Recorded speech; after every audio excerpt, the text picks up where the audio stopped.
Cashflow Diary Podcast, episode 248. Welcome to yet another exciting episode of the Cashflow Diary Podcast, the podcast that teaches you insider tips, tactics, and strategies for creating leverage streams of cash flow into your life. Learn from top-performing entrepreneurs, business owners, investors, and thought leaders from across the globe as they share their secrets to success. Like what you learn on this and other Cashflow Diary podcast episodes? Go to learninvestingnow.com and sign up to receive powerful tips and information that will help you succeed as an entrepreneur and investor. Now, here's your host, investor, entrepreneur, business owner, educator, speaker, author, and master facilitator of Robert Kiyosaki's cash flow game, Jay Massey. All right, everyone. Hopefully you are having some fun from your holiday weekend and probably listening even on another holiday. So maybe you're not even at work today. So here's what we're going to do. I'm going to play for you some of the content from inside the members area. What does this mean?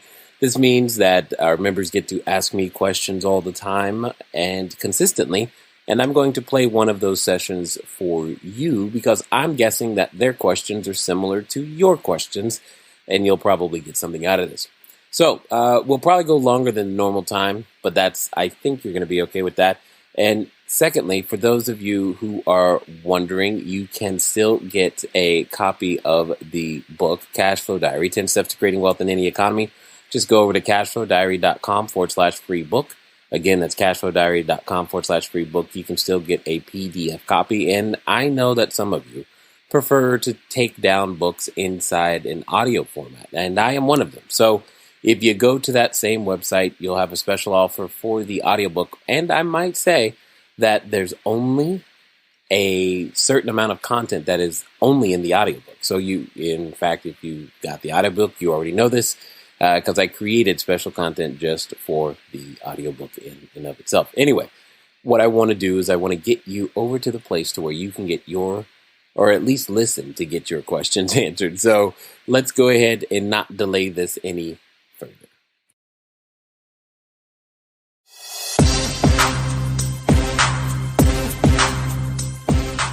Jay Massey here with the CashflowDiary.com, and in this video, we're going to hopefully demystify for you some concepts around inflation as well as deflation in 2 minutes or less. So, when it comes to inflation and deflation, do you just even understand what it is? I'm going to do my best to give you a simple understanding. Let's pretend, for example, that what we have are things that we consider to be useful goods and or services, so occasionally an asset. Say, take this particular item, for example. If we suddenly have, this is the last one available and you absolutely need it, but we print a whole lot of more money, we haven't increased the number of units that have been produced, but we have increased, as measured in dollars or currency, the value of this particular item. But because it doesn't produce any additional utility value, it doesn't necessarily mean that it's more useful. However, as measured in dollars, the price goes up, and that's what we call inflation. So think of it this way. If this was a house, if we had a house, we got one little house right here, and we suddenly have a whole bunch of dollars chasing after this house, trying to get it. This house, as measured in dollars, increases in value. Therefore, we experience inflation, or we say the price of the house went up. Well, if we have less dollars chasing the same asset, we have the exact opposite occurring, also known as deflation. At the end of the day, they're just inversely proportional to one another. More dollars chasing the same number of assets or less dollars chasing the same number of assets results in either pricing increasing or decreasing, i.e., your money buys less in one case and your money buys more and stretches further. Thanks for watching. To begin to protect yourself against the evils of inflation and to get started in real estate investing today, here's what I want you to do. Click the link right here. It's going to take you to a page that's going to teach you the 10 most basic words that you could use right now today to get started in real estate investing and find all the buyers, sellers, and investors that you need to begin to build your business. If you're on a mobile device, click the first link in the description below, and always remember, hit subscribe. If you like the information that you just received, by all means, give us that thumbs up and click the like button. And if you've got some additional questions, please comment below because I'd love to answer them. I look forward to talking to you soon. Until next time.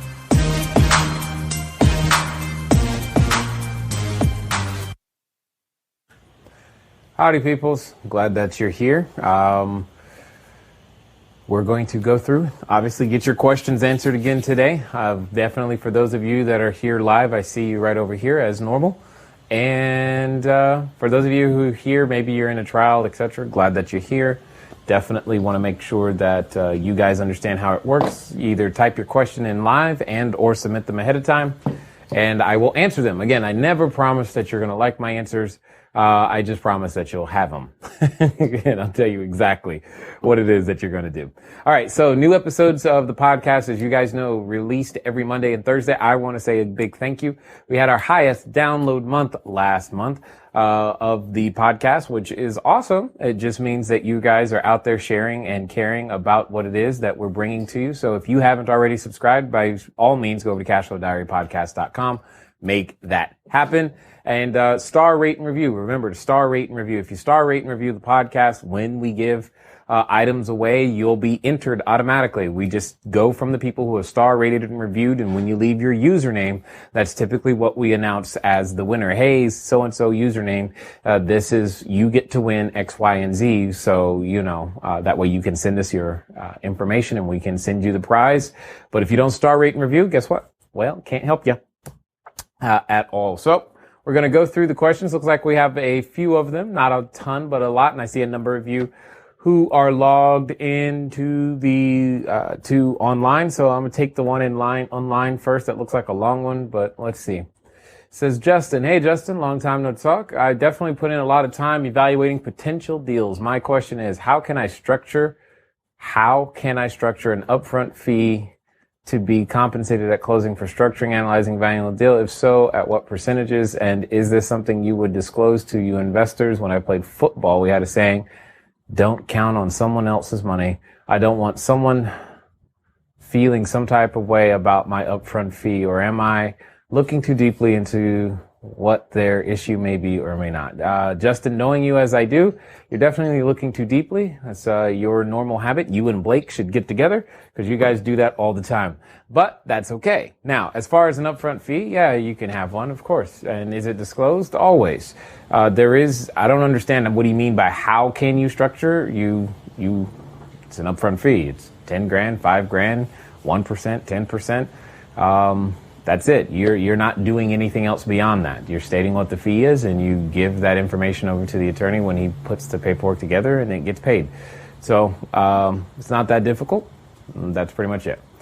So Brittany has a question. It says, how do I figure out my investor identity? I have heard this mentioned a couple of times now, but have not seen any exercises or videos specifically on this. Am I missing something? Note from Jake, please give a brief description of what investor identity is and why it's important. Jake, was that supposed to? I don't know if that was still supposed to be on the slide, but it is today. So, yes. Okay. Investor identity. Well, first of all, Brittany, to answer your question, you haven't seen any exercises or videos specifically on this. You are absolutely correct. That is one of the things that we not yet recorded, to be honest. And how do you figure that out to some degree? You can get glimpses and pieces of it, especially as you listen to the podcast and watch a number of things, but we've not created those exercises. However, I will say this. I'm doing a special presentation tonight, in fact, for a group, which you guys are eventually going to see. So they're getting the first crack at the rough draft, so to speak. And then I'll be doing a live version of it tomorrow, in the Orange County area, which will begin to answer that very question, because that's one of the things that we need, to give you more information on is what is your investor identity? How do you understand them, et cetera? How do you determine what that might be and the deals that go along with that? And then secondly, the other thing that I keep thinking about, because you guys keep asking, is the creative acquisition stuff. How on earth, what's the difference between a purchase money mortgage, land contract, and all these other things? So This is all something that we're working on. There isn't a ton of it, but let me give you a brief description. Investor identity is that common thing. So for example, you've heard of customer profiles and or target demographics, those types of things. I strongly believe your identity, and that's one of those human forces that we strive to stay close to. If you see yourself as a certain type of person, you will gravitate towards all the things that go along with that. You'll develop the habits, the characteristics, the thought patterns, etc. So if I said to myself, I was now a heavyweight champion boxer, or I was on the path to become a heavyweight champion boxer, those of you who know me know that that is not something I say to myself. However, if I would start developing the habits, the actions, and the thought patterns of the heavyweight champion boxer or the bodybuilder, etc. We all identify with certain groups of society, etc. Same is true when it comes to investors. There are types of investors. Some of you are growth investors. Some of you are income investors. Some of you are income then growth investors. Some of you are what I would call rehab and holders. Some of you prefer to actually just get in and get out, fix and flip type of thing. And all of those things become types of investors. Here's the key. Especially if you're raising capital or if you're putting any sort of deal together and having a team, you need to know what type of investor identity they are, because they're going to have the inside secrets on how to be effective as a fix and flipper. So as a very, very basic, simple example, if I hire a contractor whose background is fixing and flipping, but my investor identity is buy and hold, we have two completely different ways of attacking the same problem. And by that same problem, I mean, hey, we need a new kitchen. The contractor who's a fix and flipper has a certain way of doing things and a certain set of resources related to fixing and flipping a kitchen, which is wonderful in that environment. But you take that same contractor and say, now, instead of fixing and flipping this kitchen, we're going to keep this entire property, which typically calls for different types of construction or rehabilitation and definitely different types of materials so that they become more durable, not necessarily the expensive granite or all those types of things. There are a number of different little small nuances that make a huge difference over time, and understanding investor identity, not only yours, but the marketplace, the team, as well as the deal, is absolutely key. So Brittany, you're right. There needs to be more information. It's coming. I promise. All right. Not your usual studio today, Jay. Ha! You noticed. No, what it comes down to, Susan, is I'm wearing a white shirt today. A white shirt on a white background does a floating head make. So yes, if you would end up just seeing a floating head and some arms going around the screen, and it would look really weird if we did that. So yes, there you go. There it is. So Tiffany has a question. I want to start investing in real estate, doing subject to purchases. Okay. I'm getting a list of pre-foreclosures from the assessor website. Okay. I plan on marketing with postcards or letters to the homeowners. Okay. Is this the right thing to start with? And if I find a willing homeowner, what's the next step? P.S. My goal is cash flow with no outside buyers. I don't know what you mean by with no outside buyers, to be honest, Tiffany. However, is this the right thing? Okay. So here's where I'm going to make a suggestion, Tiffany, is that you review the information in Cashflow Foundations. Because when you're asking me, is this the right thing? By converse, you're saying there's a wrong thing. It's something. If it's the one that you're going to actually execute, then yeah, it's perfect. Your marketing techniques are marketing techniques. They all work. I've said this before. I'll say it again. Everything works. Nothing doesn't. So, is it the right thing to start with? If you've got the money for the postcards and letters that you can hit them 7 times or whatever it is that your strategic plan is, then great. And you're going to do it. Perfect. If you're not going to do it and you're just saying it, then it's clearly the wrong thing. There's, no wrong way to talk to the right person. The question is are you going to do that? If you find a willing homeowner, what's the next step? Is to put the property under contract. Again, that's going to be found in your deals at discounts materials. So between two things are coming to my mind, Tiffany. Let me show you real fast, just in case you or someone else who has the same questions is watching. Here's, I'm going to just show you where you can go find them. So long as you have upgraded your account, you have access, etc. And if you haven't upgraded your account, just send us an email saying, hey, I'd like to add in or lead machine, etc. And we'll do our best to make sure that you know what that takes and you can add lead machine to your account. But right now, here is where we are. So if you are a core member, what I said is the foundations courses. That's right over here. That's what you would be looking at to get the mindset, the right or wrong, right versus wrong attitude. And we've got to begin to deal with that. But Deals at Discounts Complete course is what we're talking about when it comes to putting the property under contract, or you could start with the crash course at the end of the day. And then when it comes to the lead generation techniques, that's why we created Lead Machine. It is literally a bunch of low cost to no cost lead generation techniques that turn you into a lead machine. That's the whole point, is so that you have the ability to always have your funnel full of new potential deals, prospects, investors, etc., without having to spend a ton of money on marketing. Mostly because I had no idea of how to do that when I first got started. So I figured I'd share that with you because it resonates with a lot of people. Again, if you're watching live, Tiffany, I don't know what you mean by no outside buyers. So I'm sure that means something to you. Whatever that is, let me know. Bob, let's see. Bob's got a question. My interest in real estate investment is to provide affordable housing. Okay. Is there any specific course that you offer that will help me navigate the political process, like advertising directly to people in homeless shelters? You wouldn't advertise directly to people in homeless shelters. You would talk to, well, okay, let me start at the beginning. Is there a specific course that you offer that will help me navigate the political process? The answer is no. You're off in that you don't advertise directly to the people in homeless shelters. You find the agencies, the nonprofits usually in that geographic area, and you develop a relationship with those individuals and you try to get your properties on their lists, etc., or at least make the workers aware that your properties exist. So you don't advertise to the people in the homeless shelters. Like one of our properties we've used for battered women in the past. And it's because we have a relationship with the agency that they quote unquote run to. That's how you do that. That's not an advertising process. This is real estate is very relationship driven. This is not a sit back, some white ivory tower. I don't really have to talk to people.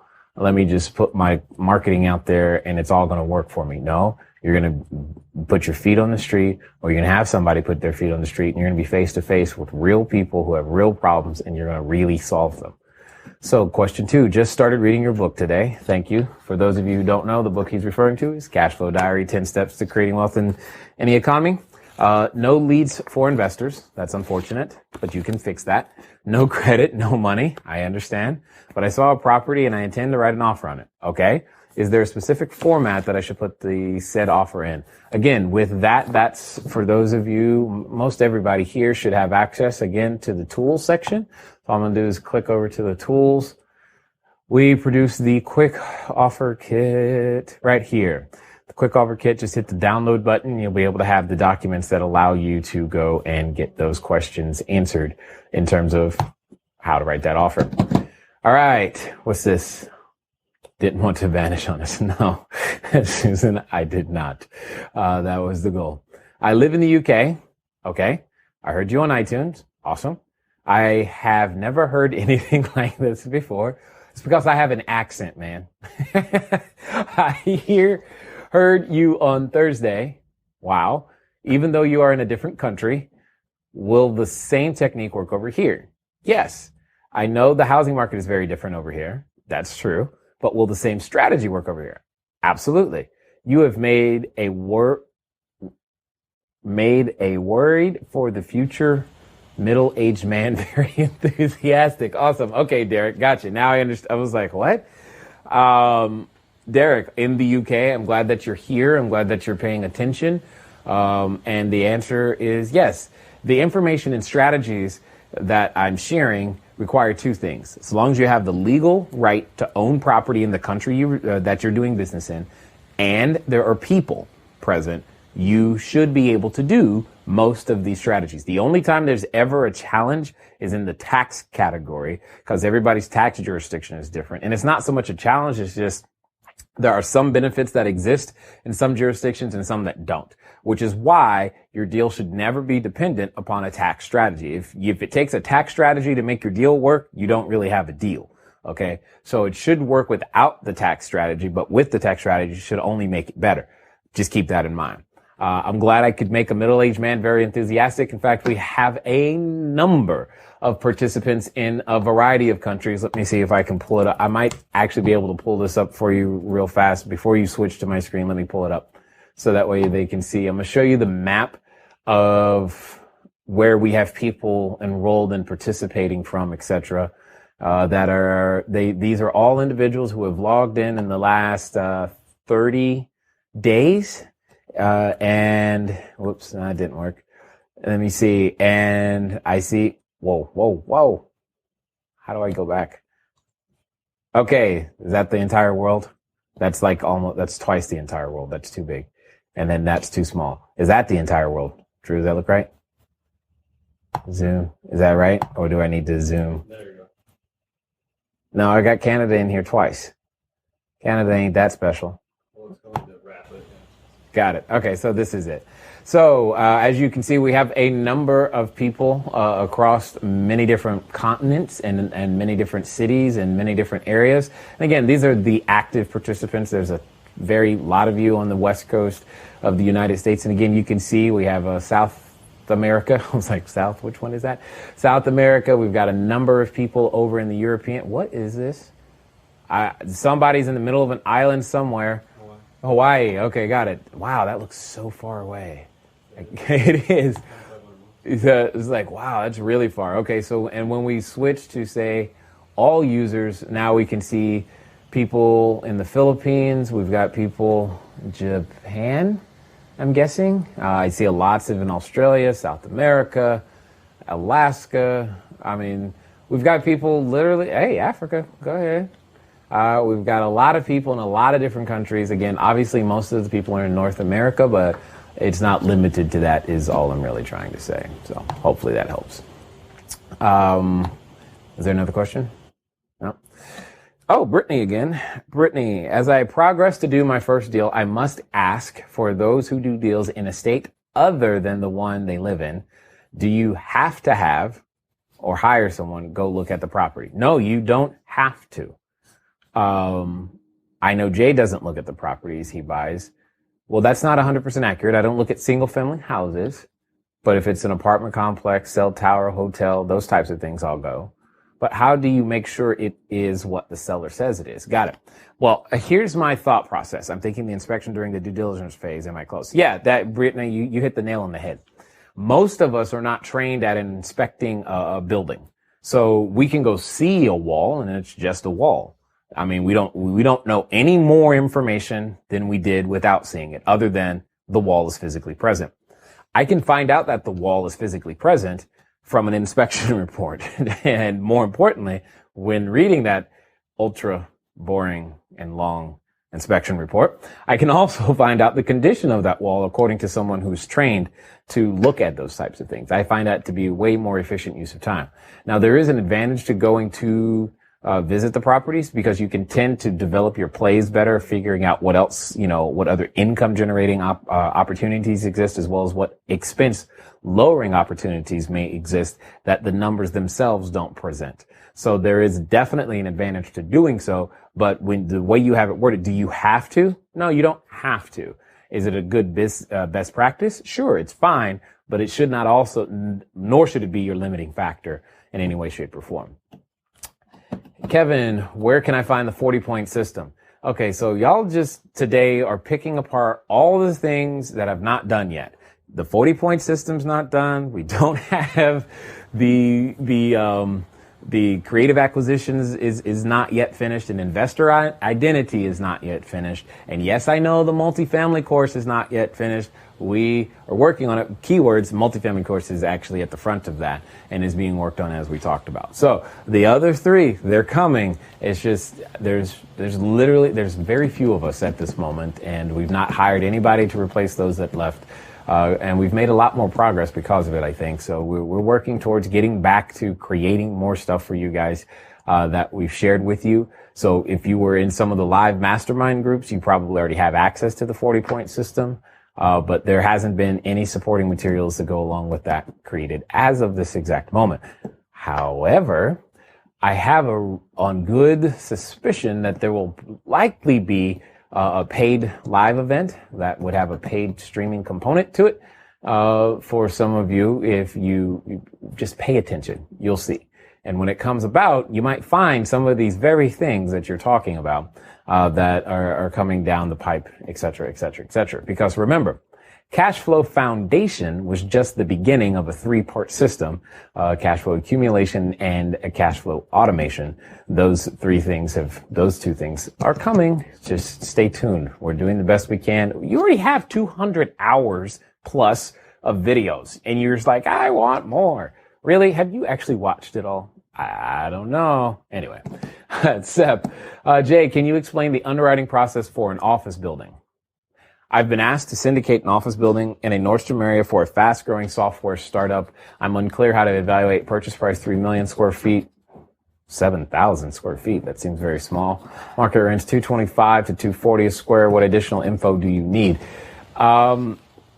The short answer, Sep, is I specifically avoid office commercial real estate. However, I would treat it very similarly to a apartment building. And it's going to come down to evaluating each individual lease. That's the issue, is that you're going to have each individual lease. Each individual lease could technically be completely different than the others. So you're going to look at them like an apartment building, underwrite it very, very similarly to an apartment building. However, there's this really big nebulous number that you are always going to have to deal with tenant by tenant, and that's tenant improvement, which is one of the reasons I've stayed away from office to begin with, period. So hopefully that helps. Obviously your income, NOI, all those things still apply. It's just what's included in those expenses. The major piece is that new tenant improvement number and what is the quality and durability of those leases, because you've got to deal with each office as something separate, because the leases are probably not uniform. Jay, by the way, I raised another $800,000 in private money in the last 3 months, which brings me to $1 million. Justin, I just want to submit. Remember a few months ago when you were bugging me about does this work and can it happen, blah blah blah. I just want you to remind yourself that you were the one asking me, and I told you, don't stress, don't worry about it, just follow the system. So good job, my friend. Definitely really, really good job. Glad to hear that. Everybody, please keep doing it. Please keep making that happen. All right. Oh, another one. Sandy, I am working with a seller, real estate investor who has a package of properties. Okay. In another state, who along with a list of properties, he sent inspection reports. Is it a good idea to ask for reports from all those sellers and investors I'm talking to about properties? I had not thought about it until just now. It will eventually matter, but it doesn't matter until it doesn't matter until you have. I don't care about it until we're under contract. It doesn't matter. Many people try to get that information up front, but it's irrelevant if we never enter into a contract. If we enter into a contract, then I care. I don't care until then. So it's absolutely a waste of time, in my opinion, to try to get that information before the offer is actually on the table. You derive no value. You waste more time, and you just invest more time in something you don't yet own or have a potential of even owning. So, yeah. Once you have a potential of owning it, yeah, it matters. Until then, it doesn't matter. Gladys, good morning. I was talking to a guy yesterday who has 10 acres of rural land he wants to use as a stress-free getaway destination. He said he is looking for investors because he wants to construct a 6-bedroom log cabin lodge on the property. Okay. How do I help somebody like this? He wants to charge a $2,500 per event on the land. I'm brand new to investing. He is experienced in farming and facilitating events, just not real estate. Got it. Gladys, the best way for you to provide value is to connect him with sounds like he needs a connection to a builder. I don't know where this is. If it happens to be in California, what is her name? Paige, I don't know if she's watching right now, but Paige, who's in the group, would be the first person that comes to mind. I know she has some building experience, and would be the person. So if you're in the Facebook group, make sure, speaking of which, let me just show everybody. When you're logged in, click the community tab, because when you click the community tab, it's going to pop you over to the Facebook group. And inside the Facebook group, you are able to communicate with a number of the other members from all those countries that you saw earlier who are there and participating. And you have the ability to talk with them about, what may be something that you need. So I would start with that. This is for anybody with land. And I know Sandy's got some land and she needs the exact same thing. She needs a builder. In my opinion, she just needs to put some wind farms on that thing and move on. If he wants to build a log cabin, sounds great. I don't know if that's the highest and best use for the property, but if it is, that's great. If that's what he wants to do and he can find a builder that can build it, I think that's really all that's missing. You just need to facilitate a connection, Gladys, because you don't have the experience and knowing how to go vertical on this piece of property. He needs a connection to someone who can go vertical. Architect, a builder, an architect would probably be a good one too, so that he has the ability to figure out how much that might actually cost. So, Justin, you mean all the carefrontations that we had? Yes, Justin, that's exactly what I mean. All the carefrontations that we had for a whole bunch of questions that didn't matter, and that the only thing that mattered was getting you to go out there and open your mouth and do the work that you've been doing, because you disappeared for a little while, and I'm just glad you disappeared, and that meant you were actually doing the work, and that you just didn't, disappear. So that's good. Sep, I haven't been able to obtain the office building P&L or existing tenants lease because it is owner occupied. They do not have a lease. Building will be delivered vacant at closing. No TI required. That's where I'm struggling. Oh, TI will be required as soon as you put a new person in there. If it's delivered vacant, even more TI is required. That's the whole point. I hate it even more. You took what was possible and turned it into something I really don't want. Because I don't know how many tenant office building, like is this a multi-tenant office building, if it's a single tenant office building, either way it go, it's an office building. Here's what you need to be looking at. How easy is it for an office building? I don't care the business, but for that type of, actually I do care the business, because how easy is it for that building or those jobs to be sent to another country, another state, another jurisdiction? And please don't say that this is an office building in California, because those office jobs are on the way out because of just everything that happens in California. So, Sep, that's my concern. My concern is the durability of the tenant. Now, if there is a play, it could be a change of use play. Can this building that's currently an office building become something else? Aha! Now we've got something to deal with. But the question is, I don't know. And are you going to buy it at a cheap enough price to be able to do a change of use play in this particular idea? And I don't know about zoning as well. So all of those things make a huge difference. Huge difference. Are we getting any closer to the contract examples? I just need an example of a Q2 assignment example. Okay, Aaron, and everyone waiting for the contract examples, those are being delivered into a lot of our mastermind group participants are going to be the ones with them. As far as assignments, you're not writing your documents anyway, so it's absolutely useless for you to have an example. What you need to do is you need to explain to the attorney, here's the benefits that I'm trying to confer to the partner in this deal. He or she knows how to write that up. You provide zero value in understanding how to write the document, because you shouldn't be writing your documents in the first place. Those of you who are in the Raising Private Capital group, we just went over this, as you remember. So, none of that. Yeah, but those documents are coming again. They're going to be part of the Raising Private Capital people. They're likely to be the first ones to see those. Lots of questions in both places. I'm just like, where am I going next? Sandy, I have a question that by now I should know the answer to. Okay, well, but I'm asking anyway. As I'm talking to investors who are making verbal commitments for funding my deals, even before the deals are actually real, tangible thing, because they are wanting to work with me, should I open a trust account and start actually taking the funds from these people? Can you please walk me through the process so I can avoid making mistakes? Got it. That's up to you. If you feel like they're going to still have the money when the time comes and that they're actually going to perform, then there's nothing to do. If your concern is they're going to spend the money or it's not going to be there, or you just want this safety blanket of knowing that the money is there so that when you need it, it's ready to go, then you're going to establish a blind offering. So you're going to talk to a securities attorney and you're going to get the paperwork started and you're going to establish a blind offering so that people have some place to deposit the money into. It's not a trust account, but it's a blind offering. And then that's what you're going to do at the end of the day. Kyle. Hey, Kyle. How do you protect your equitable interest when wholesaling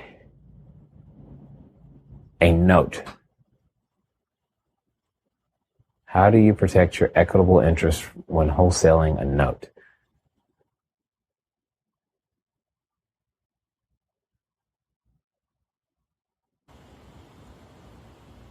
Okay. The reason that I'm thinking through what you're saying, and I'm trying to figure out where the question's coming from, because it's no different than the asset is irrelevant. The question is do you have the note under contract? Do you have an agreement with the note seller that says they're willing to sell you the note? If you have that agreement, there's nothing more to do. It's the exact same as a house. I'm just making sure that I'm not missing something in your question. At the end of the day, as long as you have the note under contract with the seller, you should be fine. There's no more. You should have an agreement, written agreement that says they're selling it to you, just like you would if it was a house. They're selling it to you. Sep, the software startup wants the deal because of the TI the existing owner did. It is single tenant. I got you, Sep, but there still will be more TI. I promise you. There is no such thing as move-in ready. We're not changing anything. And that's great. There's some infrastructure there that makes it valuable. Awesome. If the software company wants the deal, then here's how they're going to get it. They're going to put up a ton of cash right now and give it to you, non-refundable. And now that makes me a little bit more comfortable for you. So it sounds like what you're saying is they want you to be the real estate owner. Great. Have them pay a year's worth up front, have them front all of the TI, have them take care of every possible expense that could ever come up so that you don't have to come out of pocket for anything, including closing costs, so that they have the burden of the risk on them. If they love the building as much as they say, then great. But my guess is they don't have the cash for that, or they would rather use their cash somewhere else and they're trying to leverage your cash and for you to take the risk. And that's what I don't want, because if they change their mind, if they don't sign that lease, if, that's going to be a challenge. Sandy, and by the way, I spoke to the property management on the big island where that land is. I also have the land in Texas and Oklahoma, and they said I could put up a singular windmill, but they were concerned about my bothering neighboring properties. Then I started thinking, a rental cabin 2 or 4 costs, it's more than an acre. Rain catchment system, septic too, but there is electricity to the air. Maybe a cell phone tower would be good. What about that? Yeah, exactly. I don't care. Cell phone tower is a perfect answer too. The question, and that's what you have to deal with. So this is that whole Walt Disney thing, right? Walt Disney, in order to build Disneyland, I had to make sure I got that right, he had to go to each individual landowner and get them, instead of having to lobby to get them to agree, he decided to buy the land, right? From each one of them, assemble it, put it together. Same thing happens when you're taking a change of use play or you're putting something in a neighborhood. Occasionally, especially if you have to change zoning, you're going to need the help of the other individuals in the neighborhood to say, hey, why don't you buy into this? This is a great thing for the community. This happens all the time with stadiums. Stadiums often go where people don't want them. And in order to compensate the people for getting a stadium in their area, hey, we're going to build a park and we're going to build a this and we're going to donate a that so that you have this now in your neighborhood. Or I've also heard of stories where someone donated a police department, which I thought was awesome. He's like, cool, where you let me build what I want and I'm going to build a police department next door. Well, okay, that makes me feel safer. That's one way to get the yes. So the point is, if you're going to build something, build it. If it's a great use of the land, then do so. And I get the fact, if just because there's a concern that's not a no, that just means, okay, let's figure out if that's the best way to go. Build a cell tower, build something. Don't let the land sit vacant. It's just costing you money at that point. Anyway, I wanted to take it to a lawyer as a template. It's not going to, Aaron, one, if I remember correctly, you're in Canada. Two, there is no template because every time you do a Q2 deal, it's going to be completely different than the last one. There is no template. It's what we call a modified equity deal. And again, for those who are in the Raising Private Capital group, you know exactly where I'm coming from. There is no template. You're not going to make it simpler. In fact, you're only going to make it more confusing by taking it to them. And if I remember correctly, you're in Canada. You guys don't deal with the Q2 stuff, and most Canadian citizens don't even count the depreciation in any way, shape, or form. So you're dealing with a completely different tax structure. Now, if you still want to, you probably should keep track of it, especially if you're working with U.S. citizens. But if you're working with U.S. citizens on Canadian real estate, it probably still isn't going to apply. The point is, you don't need... what you need is to communicate verbally to the person who's constructing your deal, which is not you, but is who's actually writing the words. You just need to communicate the benefits that you're trying to confer. Once you've done that, they're going to come up with their way of doing it. There is no templated way of doing this. I promise you on that one for sure. The boilerplate stuff is what's already in there. I focus on the stuff that isn't boilerplate so that you can get more deals done than not. Feel like I'm just going today. This is awesome. All right, Chin, what kind of meetup groups do you think are best for bringing more people to the cash flow games? Boom. Great question. One of the best questions so far today. Because this one is not obvious. This one is not obvious. Most people think, well, if I'm going to bring more people to the meetup group or to my funnel system or into my business, what I need to do is that I need to go to more cash flow games. Wrong answer. Absolutely wrong answer. Here is the best way. So, if I were you, and I am you to some degree, I'm going to start typing in. So let's see, 50 miles of Mission Viejo is a little further than I would like to go. But let's say, for example, even though I'm not, but let's say, for example, I was interested in wine. You know what I'm going to do? I'm going to look for wine groups that are near my place, because if I'm interested in wine, let's just think about it. Think about it. Does wine cost any money? Is it a little money or is it a lot of money? If I have an interest in wine, does that typically mean I might have some disposable income? The answer is probably yes. So I would want to hang around others who have that same demographic if it's something that I'm interested in. I'm going to explore the hobbies that I'm genuinely, hear that word, interested in, because otherwise it's not going to matter. Photography is an expensive, quote unquote, hobby. It's great business, I'm sure, but it's an expensive hobby. Now, we've turned it into a whole bunch of other things for us, so it makes it work. But if you are around people who have pro photography equipment, trust me, it's not the camera that costs a lot, it's the lenses.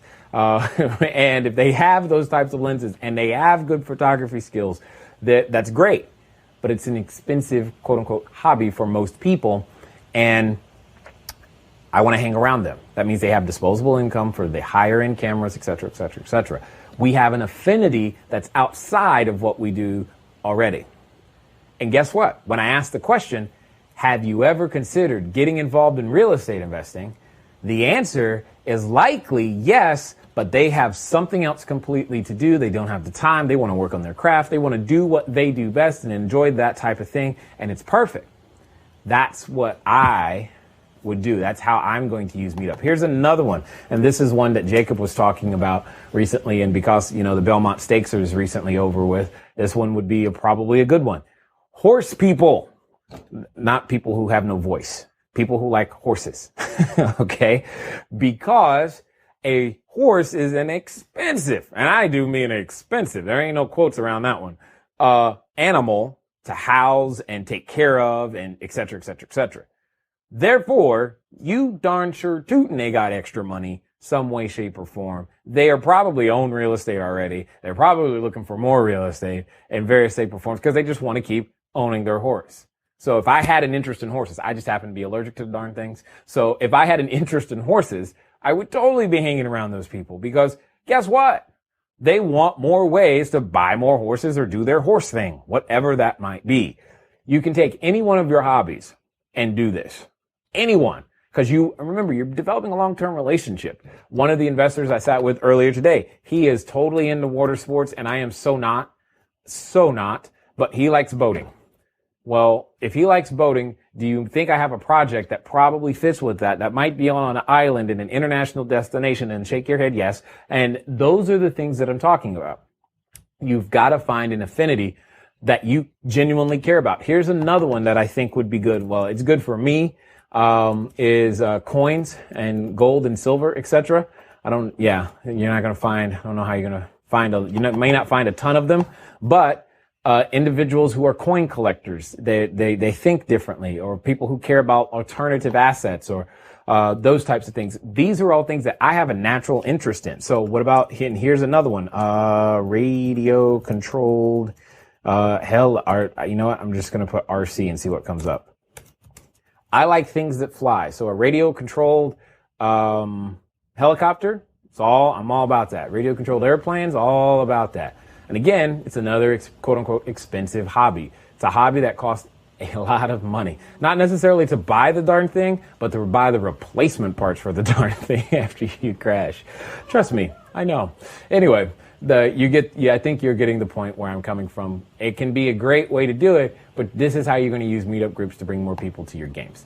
Sep is asking, Jay, I bet you regret ever saying that you would provide the document that has long been awaited. No, I don't regret it. I just, what I think I've failed to communicate is how unnecessary it is. I mean, you're going to read it and it's not going to help you move forward any faster. You're still going to have to do the exact same steps.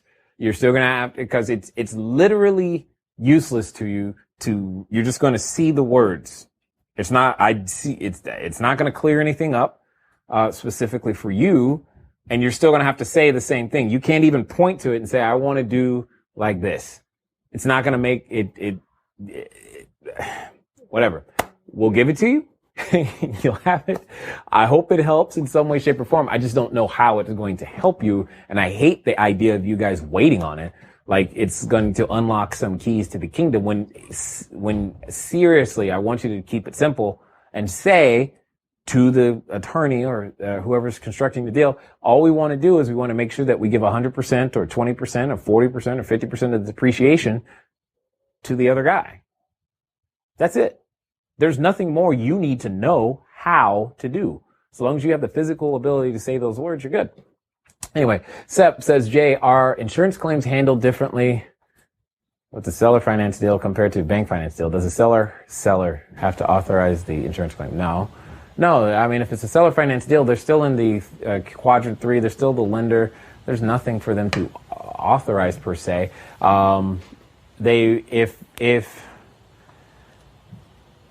They may need their signature depending on the amount of the claim, or if you're like paying off the note or something of that nature. But they don't necessarily have to authorize the insurance claim in any way, shape, or form. No, there's nothing to really do there. All right, Juliet from Facebook. Jay, when you use other people's money, is it important to the investor to have their funds flow through your corporation? Okay. Does it make the investor feel their money is going to be invested legitimately? None of that matters. If it's important to the investor, they're going to let you know. So that's going to be, is it important to the investor? That's going to be on a person by person basis. Does the investor feel their money is going to be invested legitimately? Again, I don't think the two are connected in any way, shape, or form, which I said there. And Julie, okay, I was thinking when you're talking about investing $200,000 of someone's money, if the money flows through your corporation's bank or another venue, I don't understand the concern, and the money, I don't know. I don't understand the concern. Whoever's writing the check to make the deal happen is whomever is writing the check to make the deal happen. I don't know that it makes anybody feel one way or another. It's just the structure you're using, having an entity or not. Here we go. Good Lord. All right, Susan, let's look at this. Susan, so I'm making cold calls, yay, on folks who have had their homes publicly listed as having gotten a lis pendens or a pre-foreclosure notice. Okay, not a secret here. This is important. All right, sure. So I call, and on those rare times I get a human being, that's true, on the other end of the line, I use my line, hi, my name is Susan, and you don't know me, but I'm an investor looking for homes in your area that people might want to sell. Do you know anyone who might be looking to sell? And they flat out tell me no, they don't know anyone like that. Correct. Come on, people. You just got a notice and the bank's about to take your home away from you and you don't know anybody. So what am I screwing up? Got it? Great. First of all, Susan, I commend you for taking responsibility because it is if those are the exact words you're saying, I'm going to reword those so that you can see it. How do I approach them without flat out calling them liars? Because their own home is the one I'm calling about. Because, that would be really rude. I just hit that dead stop brick wall and it's my recurring nightmare all over again. I've just been tossed out on stage mid-show and don't have a clue on the play, the script, the comedy, tragedy, or what my character is supposed to be. The best I've been able to lamely stammer out is to ask them to pass along my name and number if they come across anyone like that. Got it. No one is looking to sell. Everybody's looking to receive some money. So, here's how I'm going to change that. Hi, my name is Jay and you don't know me. And in fact, I really hate making calls like this, but a guy's got to eat. I'm going to inject a little bit more humor. That's the first thing I'm going to do. I'm using humor to lower the resistance. Remember, review income infusion. But, I'm an investor, or I might actually not say I'm an investor. So I'm looking for homes in the area and I'm hoping to find one that someone is looking to sell. Do you happen to know anyone who wants to receive a really big check for their house? Do you know anybody who wants some money right now for their house? I am ready to write a check. Do you know somebody who would like to receive a lump sum of cash? All of those are way better than do you know anyone who might be looking to sell? I know nobody looking to sell, but I know a ton of people who want to receive some money, especially if it's a lump sum of cash. I've created a picture. Do you know anyone who could use a lump sum of cash in the next 30 days? I do. Really? See, I'm painting a picture. I'm future casting. I'm telling them what some of the benefits are of continuing this conversation in a completely different way. Saying, do you know anyone who might be looking to sell? That sounds too far in the future. I'm saying lump sum of cash in the next 30 days. Do you know anyone who'd like to receive something like that? Someone who wants a really big check? So yeah, that's really what I'm going to do. Insert a little bit more humor at the front, and then I'm going to paint a better picture on the back end. And I'm willing to bet you're going to get people to laugh. And if you can get them to cry and laugh, you can get them to buy. And then they're going to be on the other end of that conversation, and you'll be ready to go. Ready to go. Appeal to the thin wallet. Yes, Susan, you got it. Oh man, you guys are funny. Is there any more questions in there? No? By the way, Mike Fish, it's good to see you. Haven't seen you in a while in here. So, I'm glad that you're there. What's the next slide here? Okay, guys. So if you guys got another question, now would be the time. We have a few minutes left. And yes, you probably noticed if you were a member of the, what's it called? Raising Private Capital Mastermind Group. You noticed yesterday I was wearing a swanky little shirt from the USA Basketball. And today I'm wearing a completely different swanky little shirt from USA Basketball. I literally have enough USA Basketball stuff to probably go an entire week without wearing the same thing twice. And it'll all say USA Basketball on it. It's pretty awesome. I got to hang out with people who are my height and bigger. And that's the fun part, is because I finally felt like a normal person as opposed to a giant who had to slouch and make himself feel small simply because everybody else was so tiny. It was fun. Whereas when you come back home, everybody's tiny again and you're the giant. It's awesome. Aaron, okay, since the contract would not help, could I get your help in crafting the words? Yes, Aaron, the words are, and I quote, we're trying to give 20% of the depreciation to party A, whatever party A's name is. That is crafting the words. That's specifically to the attorney. So if you're talking about crafting the words to the investor, again, we're giving you 20% of the tax benefits. Okay, great. That is, again, crafting the words. That 15-year-old made you look short. I know, Susan. He's 7'3". That's what was so awesome, is that I finally got to feel short and had to look up at kids. That was weird. I'm like, hi, how are you? The guards, that's what I get so excited. You can probably hear it in my voice. The guards, this is what I try to tell people so many times. When you're watching on TV, you're seeing them relative to each other. So they look normal. But compared to us, I'm the short guy on the court. With the exception of people like Nate Robinson, right? He's like just short no matter where he goes. So the point is, I'm the short guy. For all of you who think I'm tall, I'm trying to tell you I'm not. They're ginormous. Not a question, just a testimonial. I used your do you happen to know approach with the seller I've been working with, and guess what? It worked. Someone does know someone. They usually do. The more specific you are, speaking of which, when you're doing a do you happen to know, this is the same reason why, Susan, in your question, I wanted to get more specific and paint a clearer picture. Do you know anyone who would be looking to receive a really fat check in the next 30 days? I'm being way more specific. When I go, do you know anyone? Anyone is no one. If I say, hey, do you know someone who's 6'4", African American, and can teach you some real estate investing? All of you just came up with a name, right? It's very, very easy when I'm very specific. If I say something else, anyone, if I go too broad because I'm thinking, I got to capture anybody, nothing comes to the mind. When you're more specific, it works wonders. Okay, so let's finish. She does know someone, the next door neighbor to her big property, and I spoke with him, and he is looking to sell the property for pretty cheap. So I will put it under contract. And I did that with another random property, and guess what? He said yes too. So look at me. Thanks to you. So thank you. You're welcome. I have no incentive. Remember, my intent, and I'll be very transparent, my intent is to get you to pay your membership fee forever. So I have no incentive to not tell you anything that doesn't work. Period. That's my intent. And then to get you to be so freaking excited that everyone you run into, you tell them like, look, you got to come here and don't worry about the money. You got to pay for it. That's what I want to do. Because I know if I do that, one, I've given you more in use value than I take from you in cash value. And that's all of you, right? I could add up all the money all of you have given to us. And I know that to any one of you, I've given you specifically more in use value than that one large number. So that's the goal, is to give you more in use value than taking cash value and turn a number of people into real estate entrepreneurs. That would be really awesome.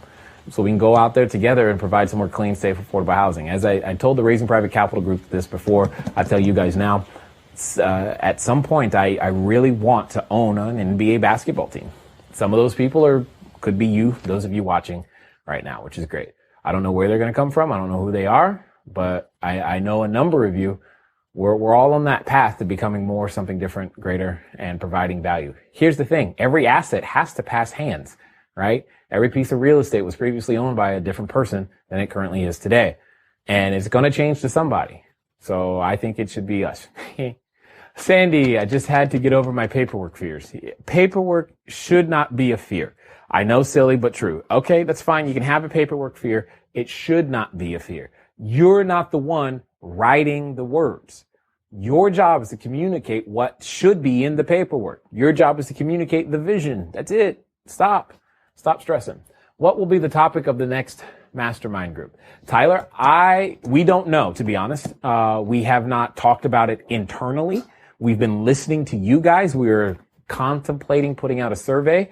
We have a couple of candidates per se. I know some have asked for the creative acquisition stuff, like, the difference between a purchase money mortgage versus a land contract versus a, subject to versus master lease versus lease option. You get where I'm going with that, right?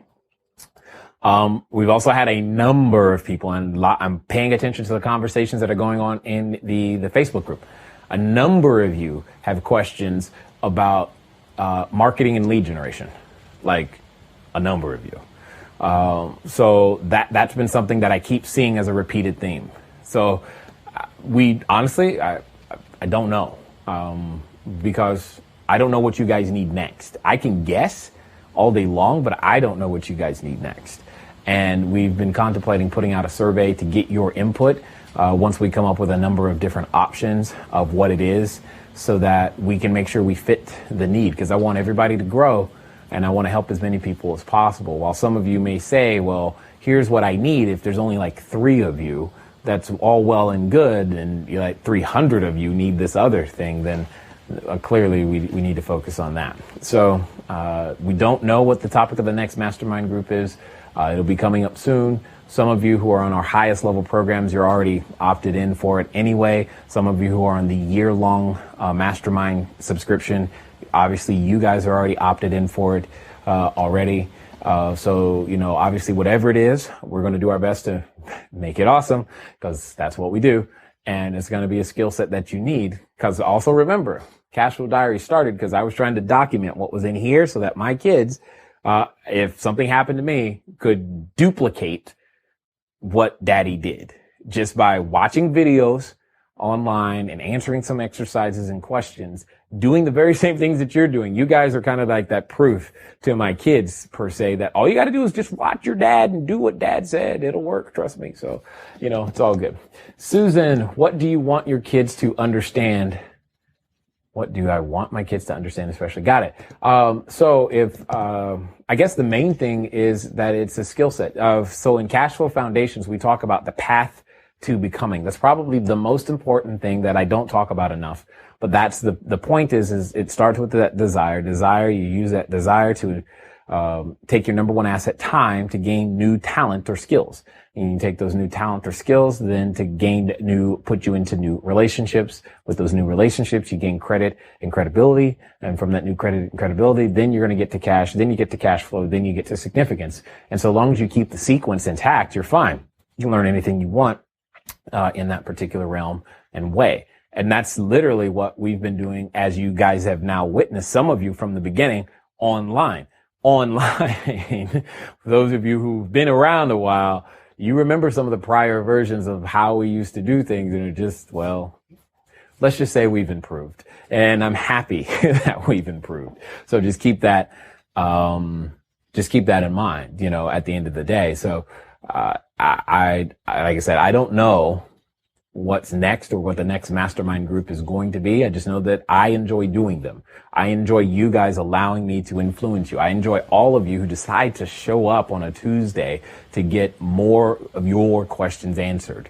And hopefully I just hope that it helps. I assume it helps because a number of you show up for a while, then you disappear, you go earn some checks, and then maybe you come back, maybe you don't, I don't know. But it seems like you came, you get what you want, and then you leave. And I'm like, okay, that's good. But I guess the main goal is I want all of us to stick around and teach the next person. Tyler's been doing a great job of that. Seth does a great job of that. Haya does a great job of that.